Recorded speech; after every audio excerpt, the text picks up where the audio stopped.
This man then calls my son and told him to stay away from Asian girls. My son flips his phone out of his hand because he was filming him, and at this point the man strikes my son in the face. What are you going to do? Who's after you? Who's after you recording?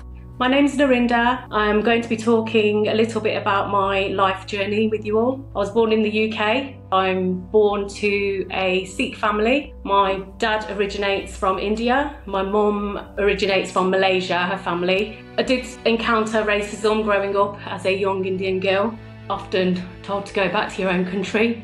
But I had a lot of good friends, had a lot of good English friends as well, and cousins that I grew up with. We had the girls got married quite young. As soon as they'd finished college, they were looking for somebody to marry them off to. So I was quite used to girls coming in and out of the family purely because they'd not followed the path that they were told to follow. So I always had that in the back of my mind as well, that I needed to work hard, and one day I'll have the same fate of either making my own choice or having the arranged marriage that I would more than likely get when I was older. So for me, I always had it in my head, if I go to college and I go to uni, then I can always stall it basically. The longer I study, the more I can stall that, because I realised quite early on that was not something that I wanted to do. I went off to college and I met lots of different people, as you do, and I met a young Jamaican man who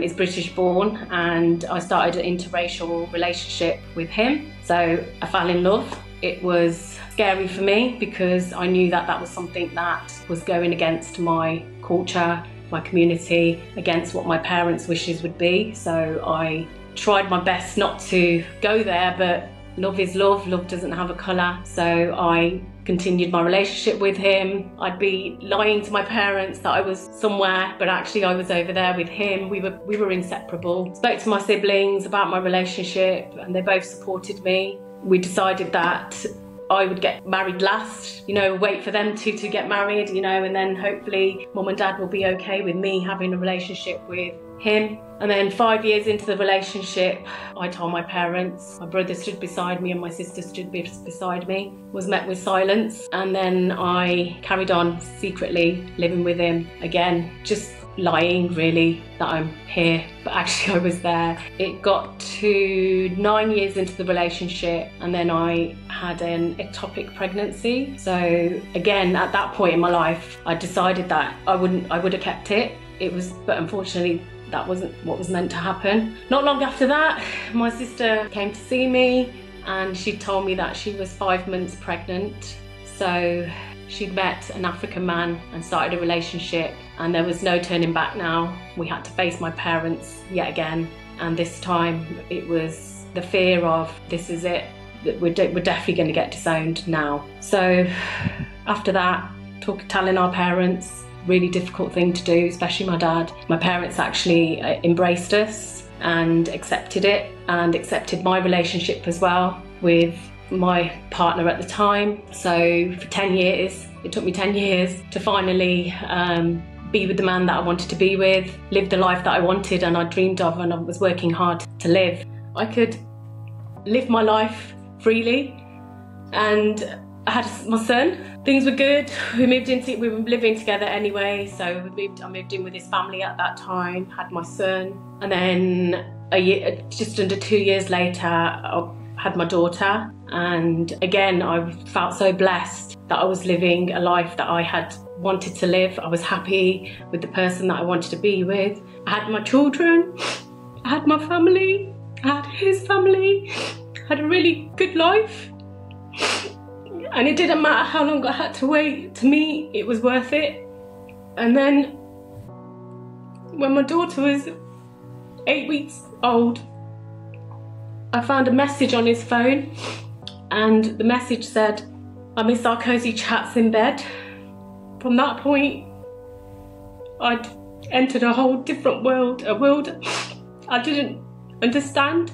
I had no idea how to, and our relationship quickly turned very toxic, physical, violent, traumatic, with 2 little babies in the midst of it all.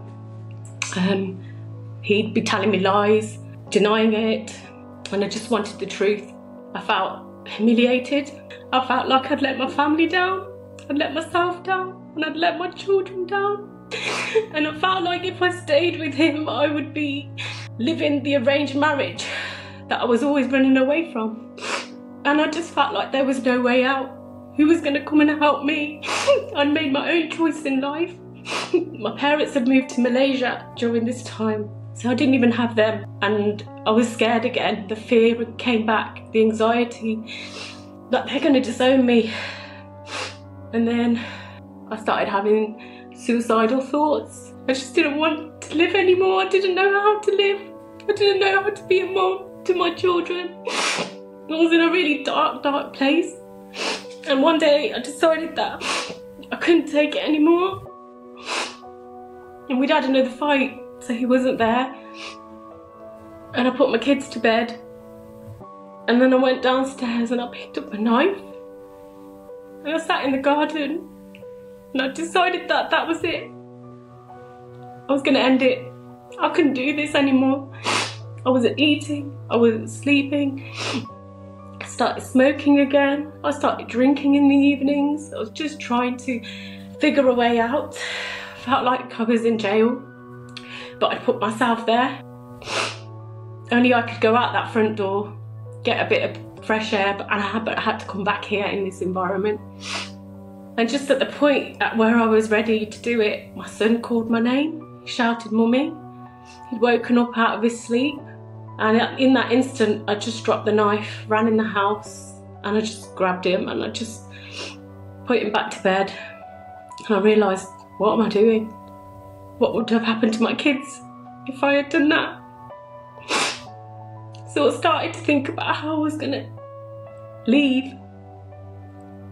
And I did leave. It was the hardest decision I ever made in my life, was to take my children away from their dad and leave him and start a new life. So I moved back home with my brother. My mum and dad weren't there, they were in Malaysia still. And carried on letting him see the kids and his family, because like I said, didn't know, he was denying everything. I didn't even know if anything, what was going on or anything. And then it was only a few months later that I found out that he'd been cheating on me with somebody who lived down the road. And she'd already got 2 kids. And she was now expecting his child. My daughter was 1 year old.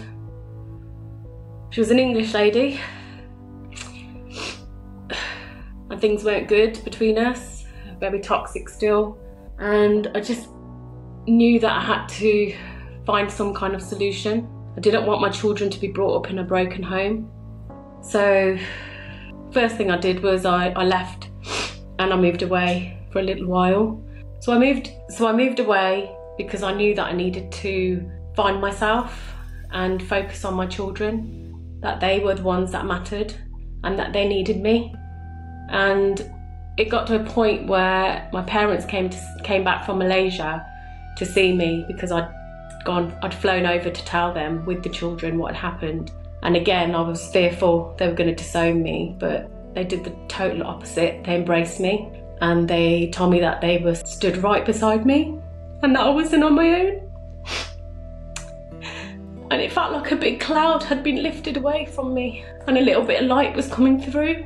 And I thought, I can do this, but first I need to clear my mind and accept what's happened.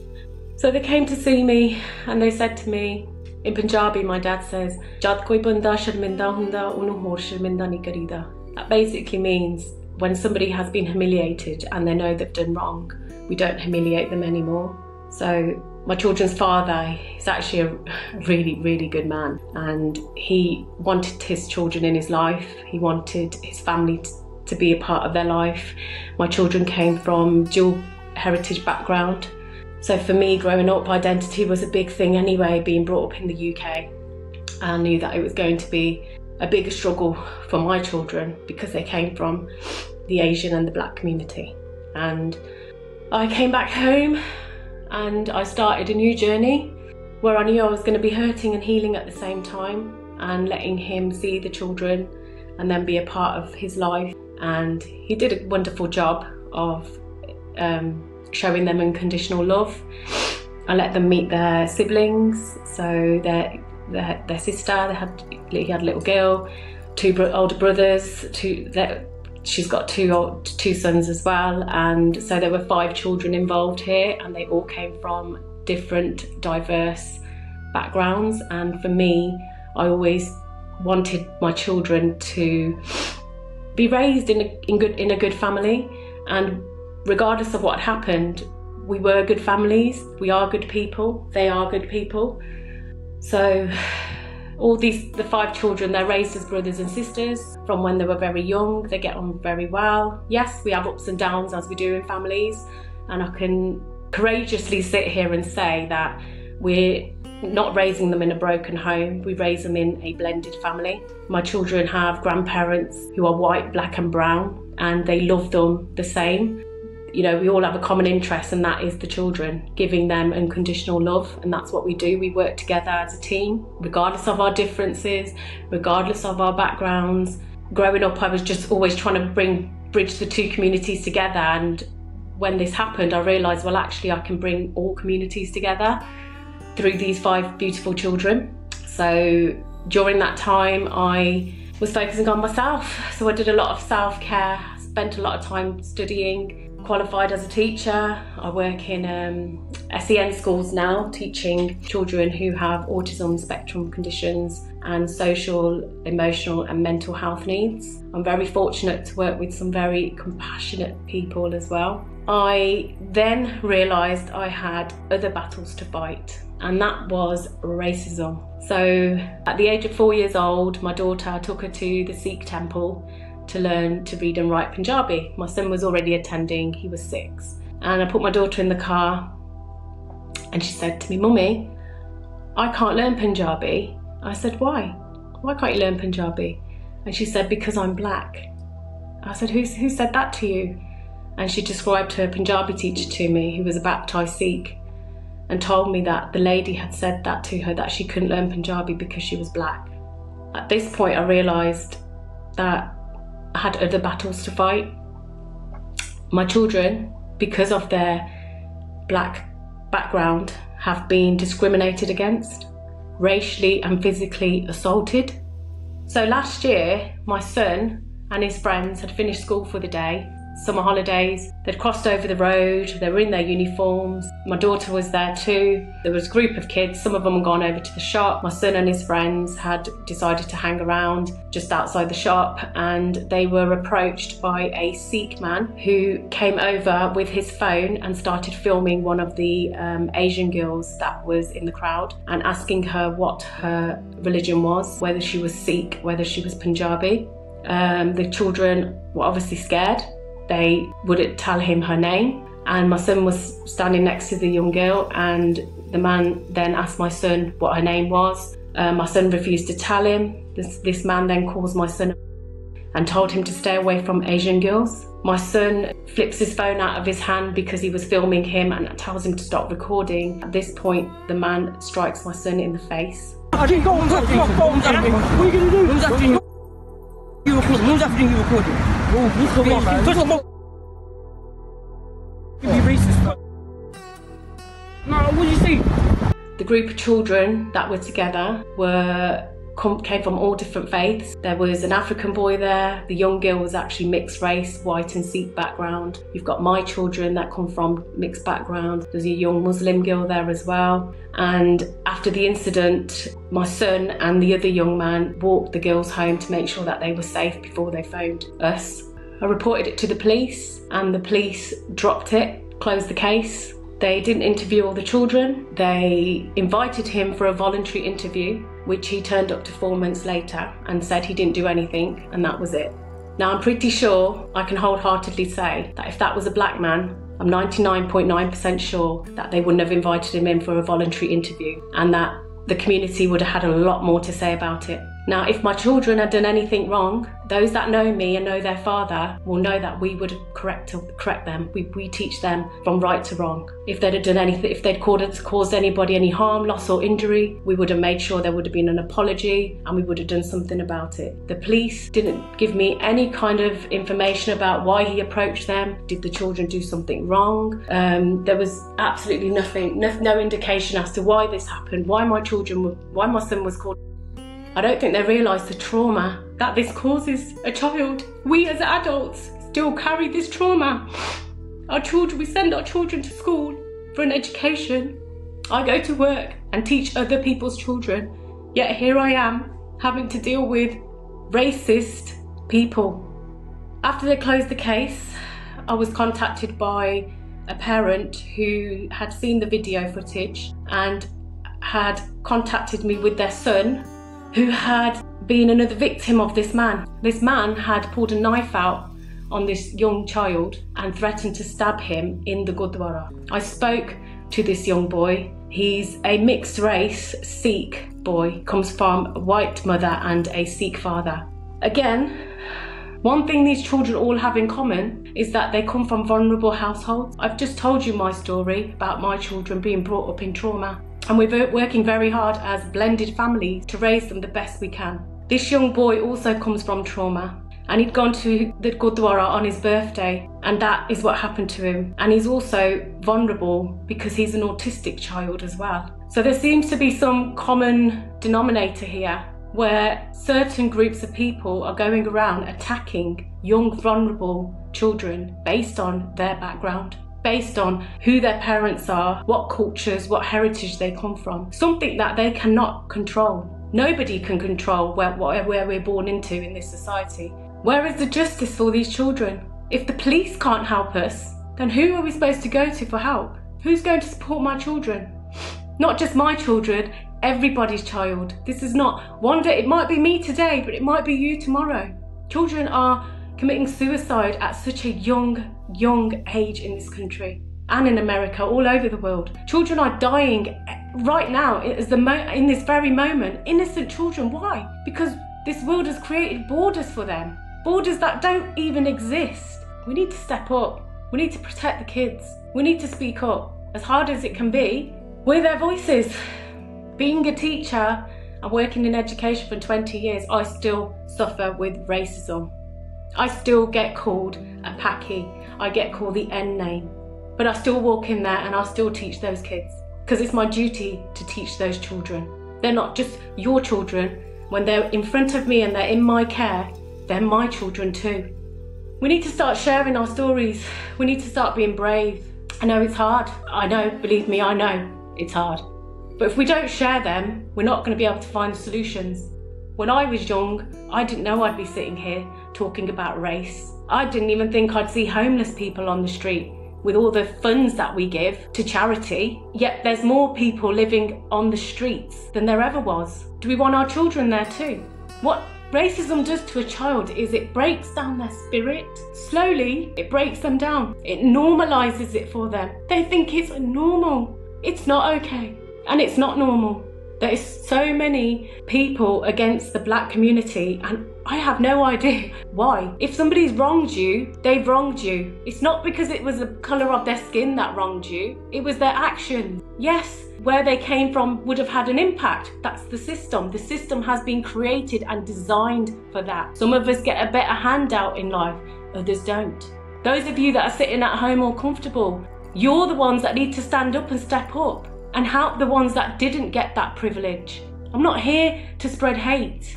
It's not about hate. I'm here to unite. We can only do it through forgiveness as well. We have to forgive ourselves. Forgive ourselves for our choices and then accept them and move on. Everybody has a right to be happy. I had no choice but to forgive their father. There was too much good in him for me not to. I forgave her. She has a right to live a happy life too. They both come from totally different walks of life to me. I was the one who came from the nuclear family. So it was up to me to do something about it.